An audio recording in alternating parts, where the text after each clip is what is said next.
Okay, another 30 seconds and then we will start. Appreciate everyone's promptness and patience.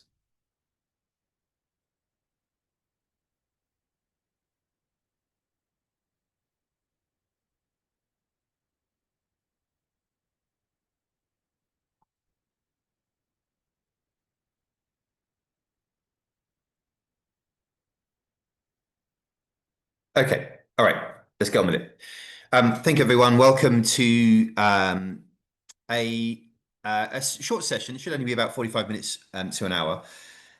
This session is about the most recently published research from Hoffman. We published in March of this year, which looked at the impact of the kind of tech recession between 22 and 24. That period that we all felt, where there are a number of things going on in and around the global tech industry, but particularly in Europe and North America, and how that impacted marketing decisions in the moment, but also a finding that we didn't necessarily expect, but we did find around how that experience impacted future marketing investment plans, and actually how that has panned out. And there's a meaningful, interesting shift in marketing priorities, marketing channels, and kind of marketing strategies for B2B tech organizations that is really, really interesting and something that we felt we weren't expecting and that we wanted to draw attention to, and that we think is an interesting kind of counterpoint to a lot of the conversation around AI and a lot of the kind of conversations around what the future of tech marketing looks like. So over the course of the next 50 minutes or so, we're going to start with just a recap of some of the broader kind of macro changes in tech buyer behavior that we've all been seeing and been experiencing over the last, well, 5 to 10 years, really. That recap of that context is important, and I don't want to give it all away, but the reason that this context of the bigger, broader changes in tech buyer behavior that have been going on for about a decade, the reason why that's all important to the way that tech businesses have been changing the way they market to these buyers recently is around alignment. So I felt like it was important to start there. Then we'll go into how the period of 22 to 24, where there was a clear downturn in most tech verticals, what was happening and how that seemed to accelerate this kind of change from tech marketers, what that change looked like. Why all of that is significant today to us as tech marketers, some principles to take away, and then an opportunity for some questions. Please do drop questions in the chat as and when they occur to you. I will try to address them in the flow of things, but I will certainly make time at the end as well. Just a little bit about me, and they make me do it from a credibility perspective, but I've been a marketing strategist working in B2B and largely in tech for around 25 years. I've worked across the kind of the marketing and creative industry, from design to product development and innovation, qualitative research, into social and digital marketing, and then over the last 7 or 8 years in PR. And that journey and that convergence is really, really important, because I've been banging on about the need for a more integrated, more channel neutral approach in B2B marketing generally, but generally in tech marketing for a long time before the word integrated marketing had any kind of, or integrated communications had any kind of interest at all. And I run the marketing services division at Hoffman Europe.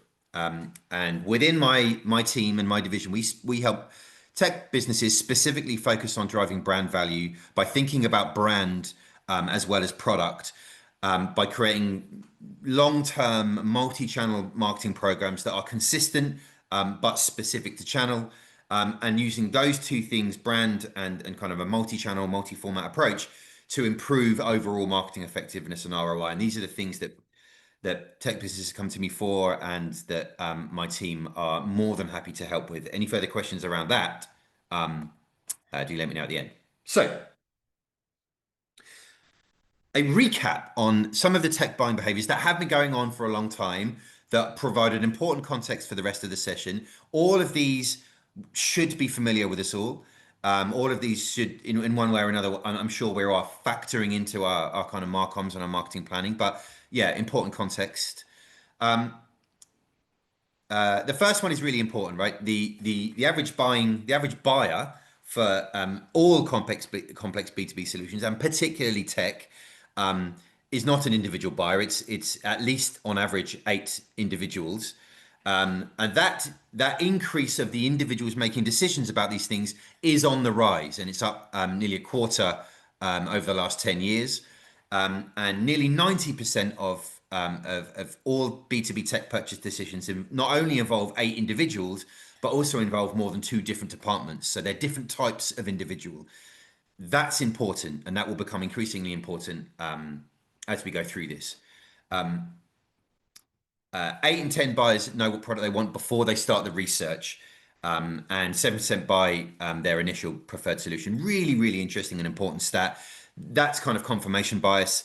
That talks to the need for marketers, B2B marketers and tech marketers, to think like marketers, to think about the science of persuasion, to think about the role that marketing and brand has, particularly in sowing subconscious kind of decision making and kind of behavioral economics. This is really important. 70% of buyers prefer a rep-free or a sales individual-free experience. This is a big trend. This is really a kind of a digital technology trend. That increasingly the buyer journey for B2B generally and for B2B tech specifically, increasingly that buyer journey is being undertaken autonomously. And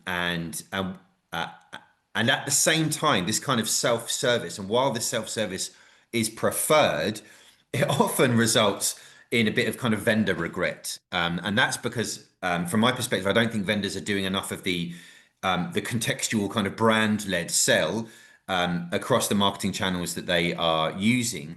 But when buyers don't want to engage an individual from a vendor, and I use the word vendor in the broadest possible sense, from now on, when I say the word vendor, let's presume that I mean anyone that is selling B2B tech to somebody that buys it, whether that's enterprise or whether that's startup.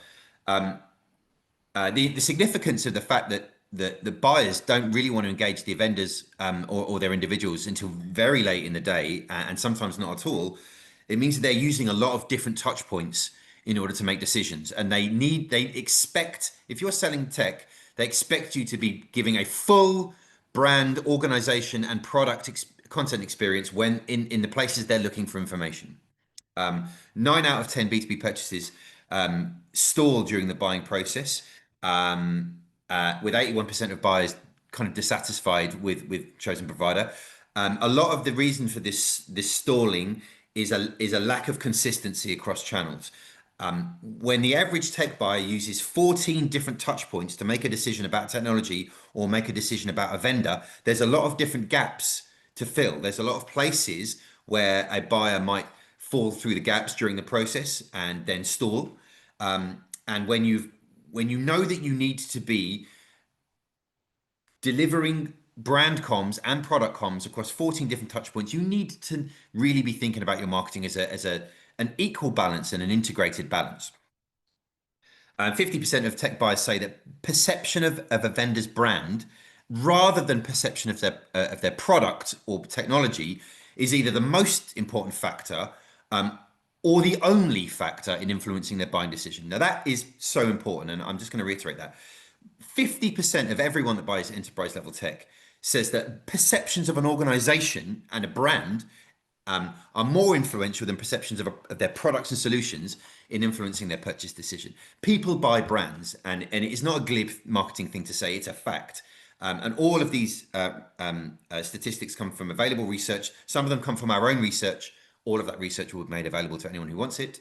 And finally, only about 6% of tech buyers say that what they know about a vendor's product and solution is sufficient in making a purchase decision. Again, worth reiterating, very few percent, a very small percentage of buyers actually think that product information or solution information is sufficient for making a decision. That means sellers of technology need to do a much broader job than just product if they are going to appeal to all of their addressable audience.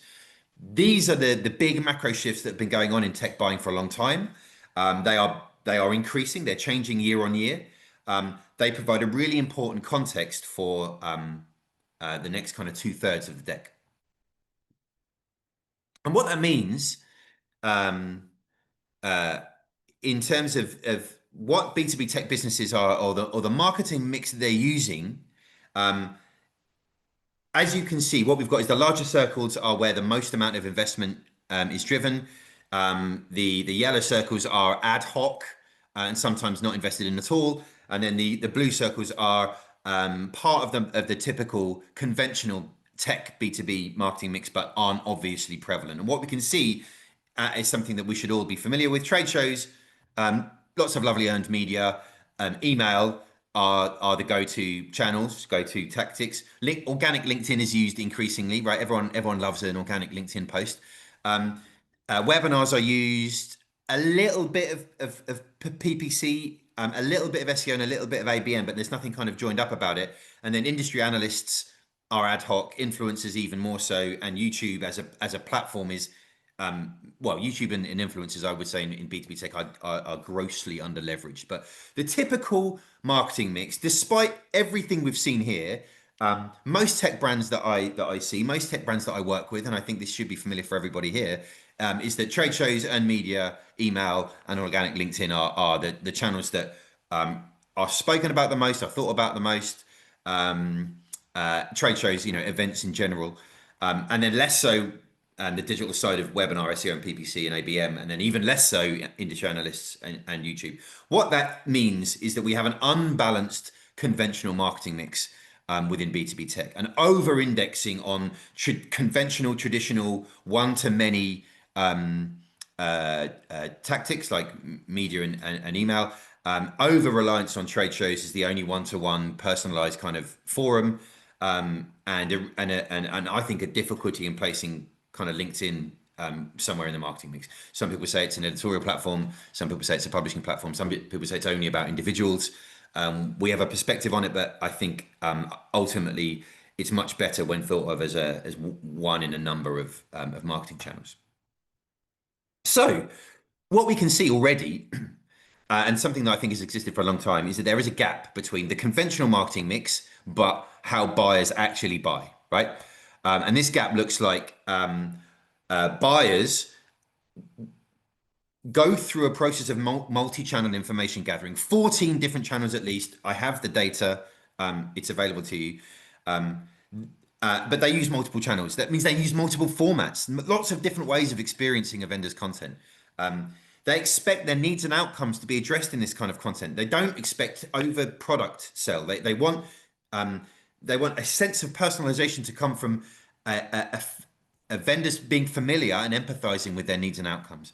Buyers are influenced by brand, by people, by purpose, by provenance. The 3 Ps of brand. It's not for today. There will be another session, a webinar on it. I've done a load about it. If you want to know more about what brand means in this context, let me know. But tech buyers are influenced by brand, by the soft and the hard side of an organization, people, purpose, provenance.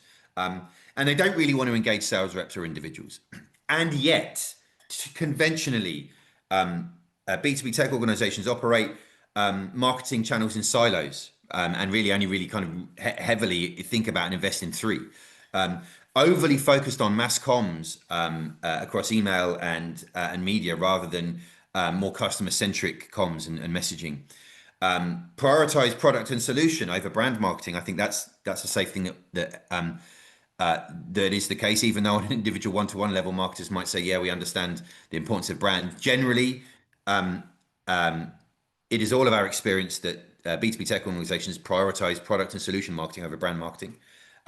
And when it comes to personalization and kind of more one-to-few interactions, events are really over-relied upon as being the only way to do that.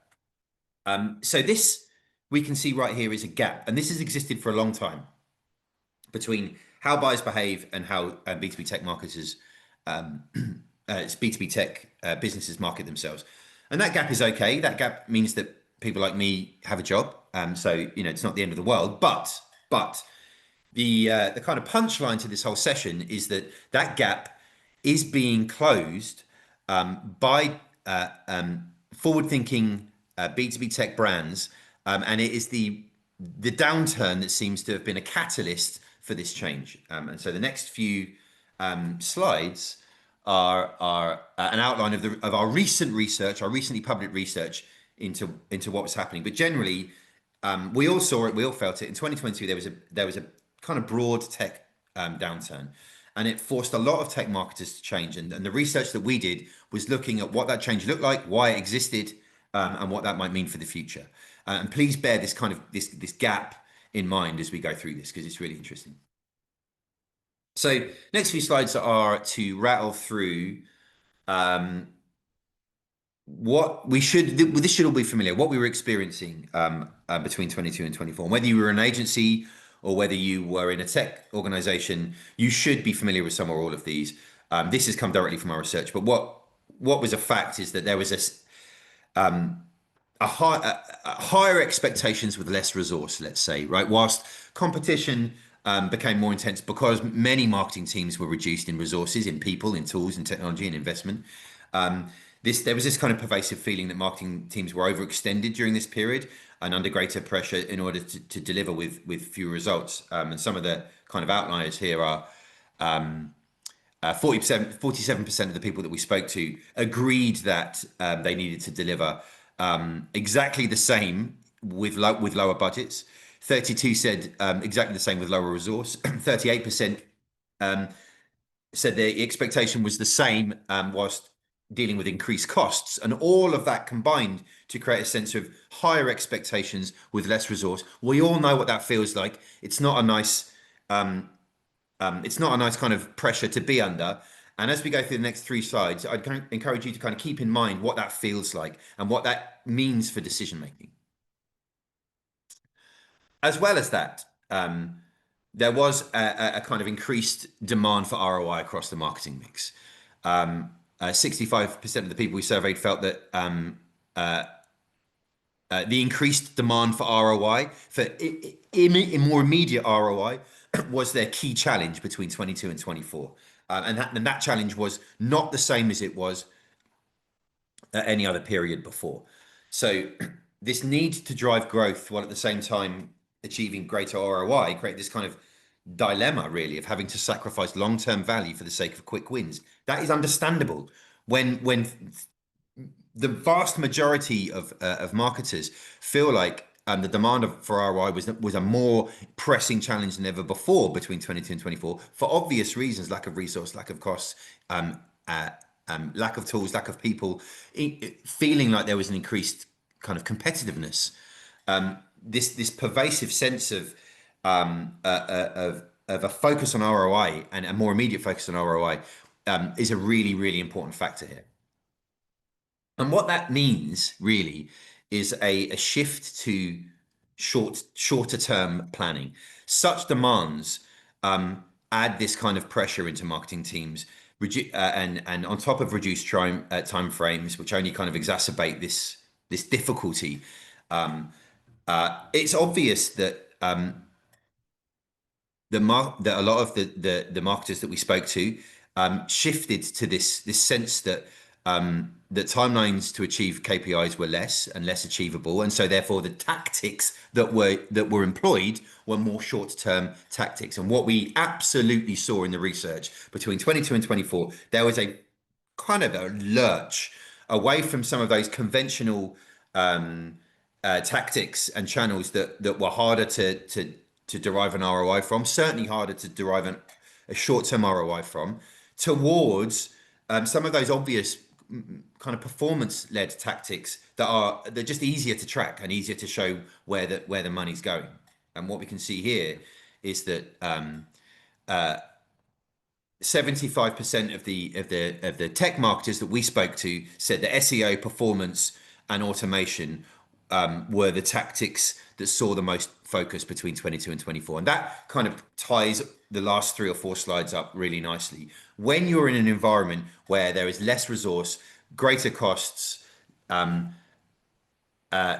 greater competition, higher expectation, and also the need to show and deliver ROI in a quicker time and actually be more accountable for every dollar that is spent, then it is inevitable that this kind of short-termism and this lurch to more performance marketing tactics was what happened. And what's really interesting for me is that traditionally B2B tech has not really adopted performance marketing generally. SEO is kind of a nice to have, but it certainly doesn't. It isn't spoken about as much as events and PR. Certainly not.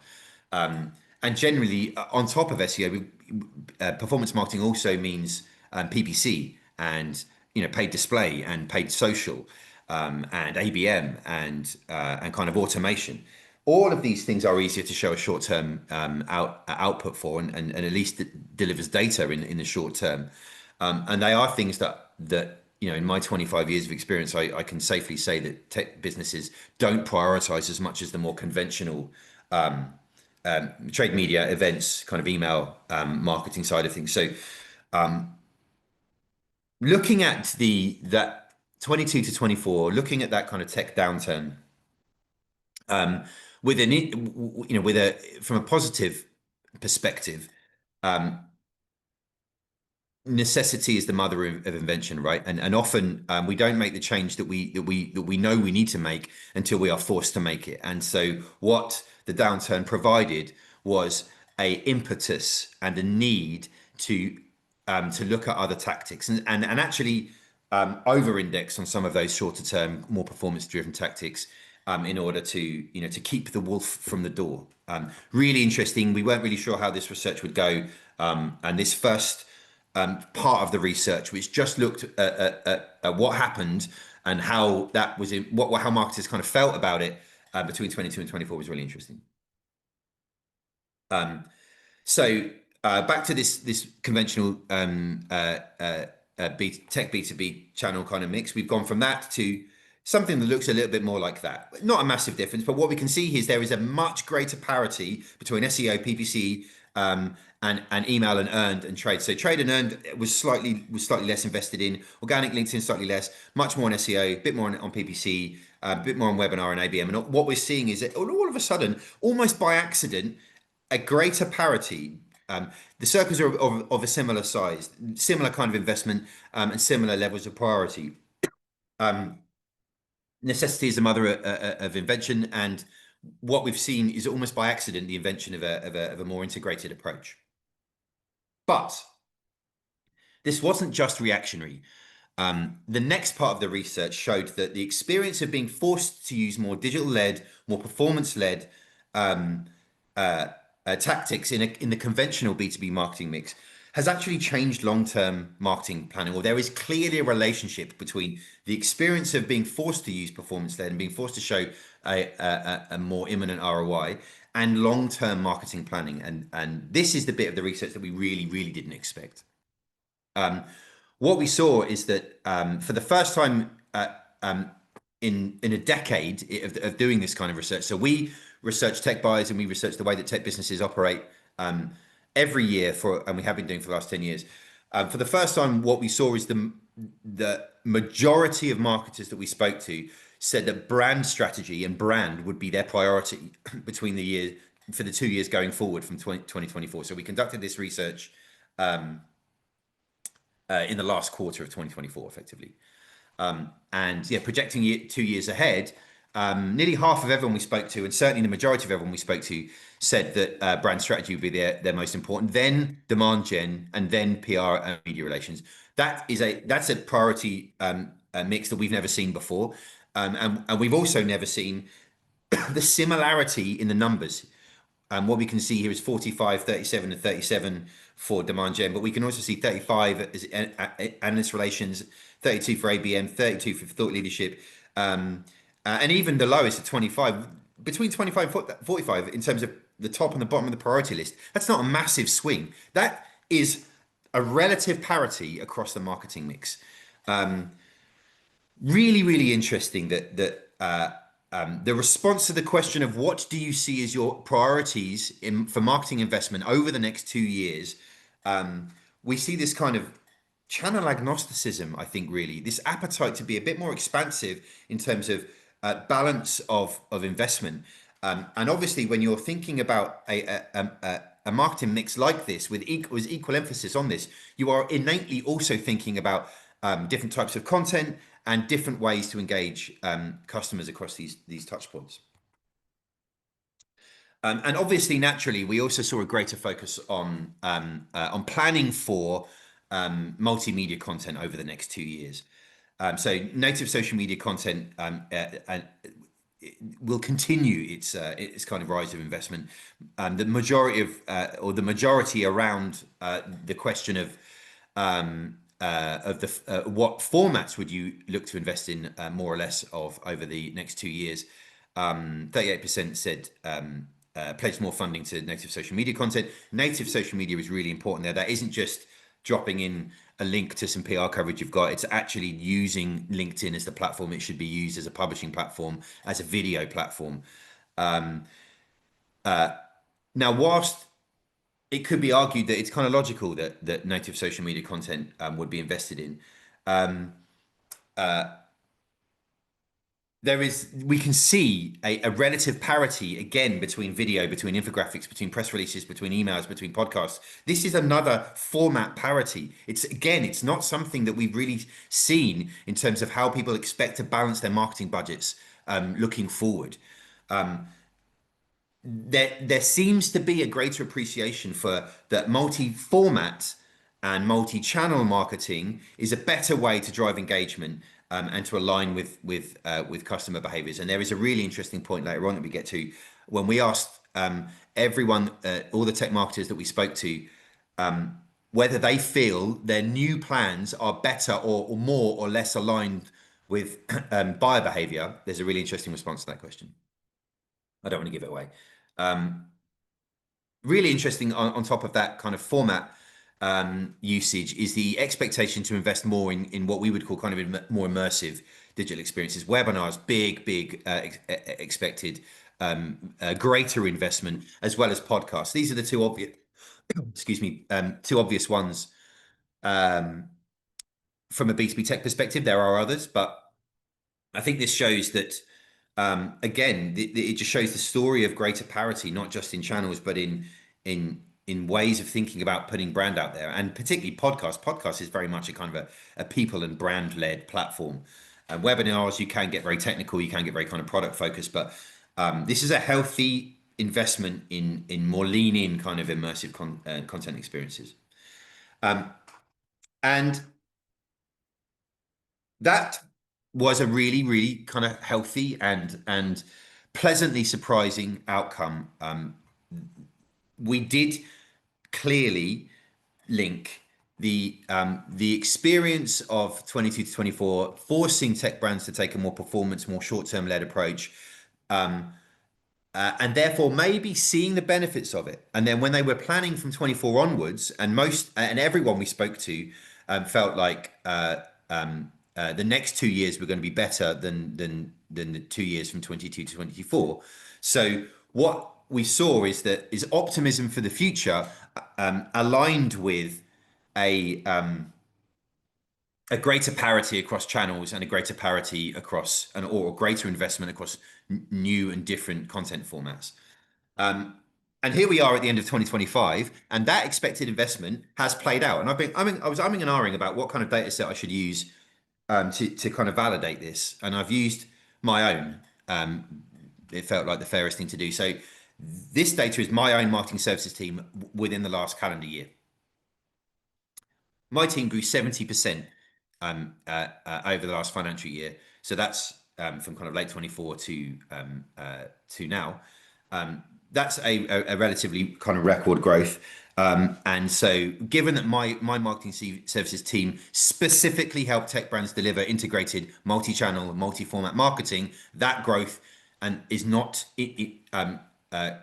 it's not a coincidence.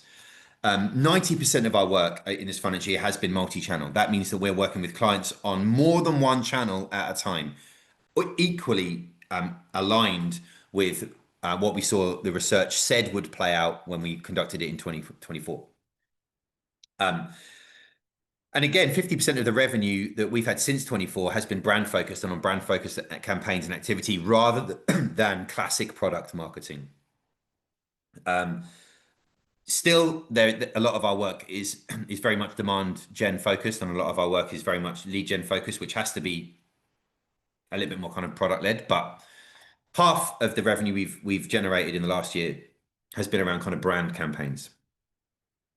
Um, I think they're the most compelling data sets I could possibly use to show that not only was that um, expected investment real, but it has actually played out in a very kind of in a very real, very kind of tangible sense for us.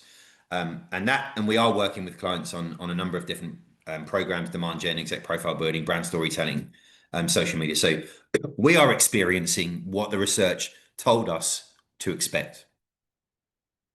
But more than that, we are seeing the broader industry kind of wake up to the realities of how tech businesses want to structure and invest in marketing going forward. And the reason I've used PR titles here, and these are all PR headlines from the last kind of year or so. What The reason I've chosen some PR ones in here is because PR typically is kind of the most resistant to change across the marketing mix. And when the PR industry is like, we have our future, the future of PR and future of comms is integrated, is multi-channel, is multi-format, then I think it's landed, right? That's not just conjecture. That means that it's a very real thing, and it needs to happen. And so this isn't just something that's been experienced by me and my team. The entire industry sees this shift, is calling it out for what it is. But it's not just me and some marketing titles that are kind of feel that this is significant. On a much kind of broader macro level, this shift, this clear focus on parity, on channel neutrality, on multiple channels and multiple formats is significant. And I'll take you back to buying behavior, and this is the data set that I referred to earlier. Tech buying is multi-channel. This is from some research we conducted within fintech and IT and telecoms and cybersecurity, simply looking at which content has the most impact on buyers and which channels have the most impact on buyers, and take a look at that. This is research that we repeat every year, and it has been the same for at least the last 4 years. What we can see is that whilst tech buying has been like this for a while, what we're seeing about the marketing planning is that it's now catching up. It's significant because it is more aligned with the fact that tech buying has been multi-channel, is multi-channel, and has been multi-channel for a number of years. It's also relevant and significant because market challenges persist. We are not back into some kind of nirvana, right? It is still tight. There are still a lot of economic and emergent competition and AI. I don't want to say it, but I've just said it. Challenges, and so finding ways to be effective and be more effective and be more aligned with buyer behavior is really, really important, because buyers want to be influenced by brand. I've said this a couple of times before. I'm going to say it again. Again, this comes from the research that we published in 24, looking specifically at the role that brand has in influencing buyer behavior. 50% say that it's either the only thing or the most important thing in terms of buying decisions. Buyers want to be influenced by brands, and so therefore, those tech brands that prioritize brand comms and prioritize brand storytelling are going to be more aligned with buyer behavior. And also because AI is hoovering up execution tasks as we live and breathe. AI is not going to be able to synthesize behavior, qualitative behavior insights, creative ideas across multiple channels. The kind of the future of the tech marketer, as far as I can see it, is this integrated synthesizer of multiple channels, multiple formats, and buyer behaviors, because the actual execution of the content creation or the analysis or the data generation or the data analysis, that is increasingly being done by AI agents. What that means is this: I think that integrated marketing creates a role for the human marketers alongside and with AI, rather than kind of it being some battle between the two. And because we're all measured by our effectiveness here, B2B buyers only spend 17% of their buying cycle with suppliers. So the rest of it they do on their own, as we've already discussed. 60%, 67% of B2B buyers rely on content for research and purchase decisions. This is a big one. 90% of tech companies with over 500 million of revenue use digital video to market to buyers. Successful businesses use video across the marketing mix. And when you think in an integrated manner, when you plan for integrated marketing, marketing effectiveness is 3 times higher than if you simply plan channel by channel. Again, all of this research is publicly available, and I will share it all. What we've seen is the integrated multi-channel marketing planning, where everything is consistent, where there is a central thought leadership and content strategy that informs every channel, and everything is consistent across the funnel. It delivers a 9.5% year-on-year increase in return on investment than if you simply say, here's my event strategy, here's my PR strategy, here is my social strategy, here's my demand gen strategy, and not have them all part of one approach. So a few principles to kind of end with before we open up with some questions. A mantra that we use a lot is audience-centric, channel agnostic. A multi-channel approach, which is clearly aligned with buyer behaviors, which is clearly the direction of travel for many tech businesses, enables us to be demonstrably audience-centric and channel agnostic. And we believe there are kind of 3 core principles that you need to take into this. You need to believe that people buy brands more than they buy products. It still feels, when I talk to a lot of tech businesses, that they think it's a bit of an antithesis that a buyer buys your organization more than they buy your tech.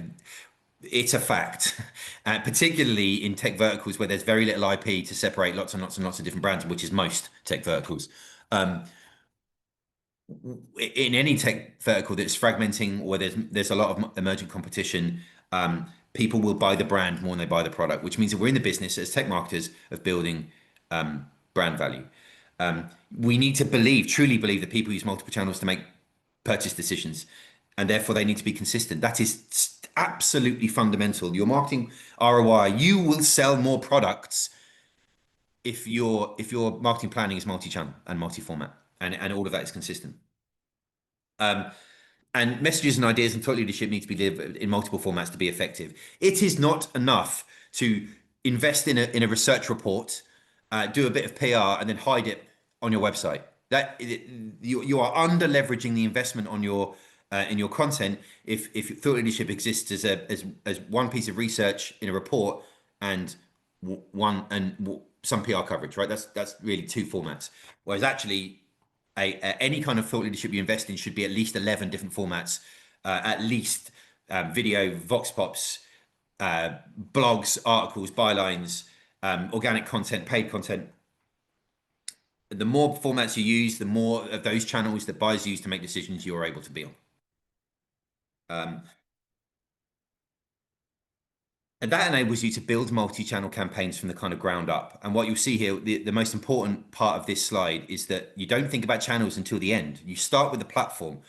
Think about your volume, your value prop as a stated ambition. Think about your thought leadership proposition as a value prop. From there, go up to how you segment it for different customers, how that ladders up to your overall brand purpose and brand story, how that looks as multimedia content, how you have to tell different stories with different types of media, and then how that relates to the kind of needs and outcomes of product. Once you've got that, you've got your platform, you've got your messaging and your activation. Then you can think about what that looks like across different pillars. Thought leadership, news, product, execs, and brand are typically the right content pillars you should use for all campaigns. And then and only then you can get to say, right, what does it look like as PR? What does it look like as social content? What does it look like as website and SEO content? What does it look like as ad content? And then how do we bring analysts in to tell the story as well? That is a modern, highly effective way of thinking about multi-channel campaigns as a platform model. And that's a simple model to factor in all of the research and all of the insights and the direction of travel that we've discussed. That also enables you to plan across the funnel, and this is a model that I use probably more than any in terms of how we think about a campaign. It means that we can um, uh, focus our tactical planning on and measurement on what works across the funnel. It means that we can link PR to lead gen, because PR is merely one part of a multi-channel campaign. It means that everything that works at the top of the funnel is accountable at the bottom of the funnel. And again, it's not fair to ask PR what it contributes to lead gen if all you're doing is operating your PR in a silo from all of your other channels. It's not fair to do that. It is fair to do it if you see PR as a one small consistent part of a much bigger machine, which has its role and is unique, but is part of telling the same stories everywhere. And most importantly, I think it enables us to focus on outcomes. And the more that marketers in tech businesses can be seen to be accountable to business impact, and move beyond channel specific metrics and power of voice and click through rate, and actually be focusing on business impact, the kind of things that everyone across the business thinks about: differentiation, advantage, ROI, product adoption, revenue share. The more that we can be talking about this language, the greater impact that marketing will have across a business, and this integrated approach, this direction of travel feels like that's where we're heading, and long may it continue. And we're here to solve business problems, right? We are marketing-led business transformation is an under-leveraged and underused concept. Marketers are creative problem solvers, and thinking about multi-channel, multi-format marketing means that we can focus on business impact, which means that we can focus on solving hard business problems. Are there any questions? I think that's it. That was 45 minutes exactly. Good job.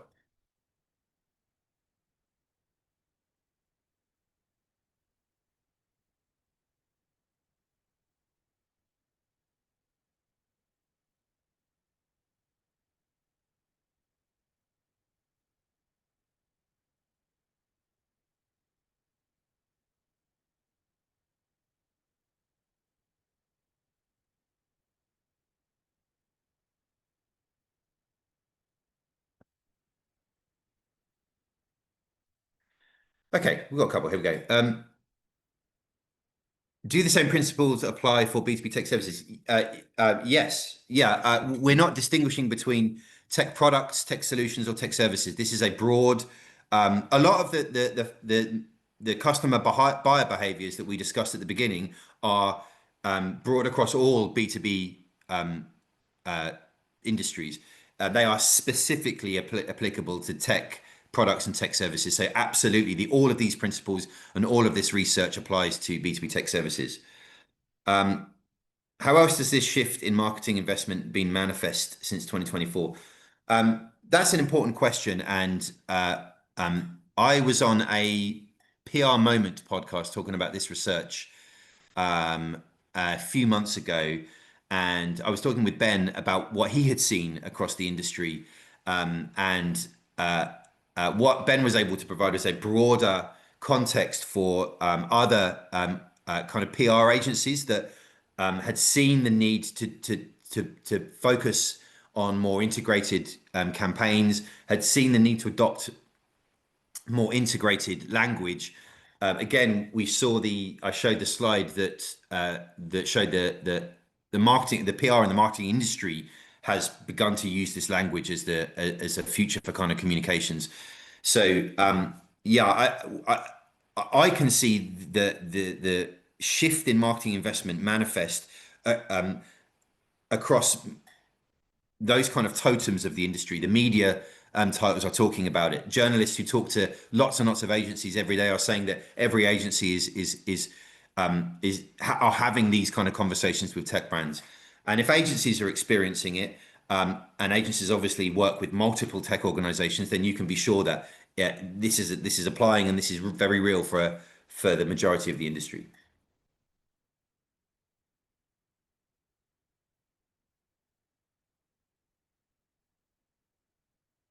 Okay, wonderful. That was nice and efficient. As I said, all of the research that we cited will be available to everyone. If anyone would like the deck that we've been through, including the research, can you please let us know? You should have our contact details rather than just kind of spam it out to everybody. It would be good to know from everyone if any of the research is necessary or anyone wants anything.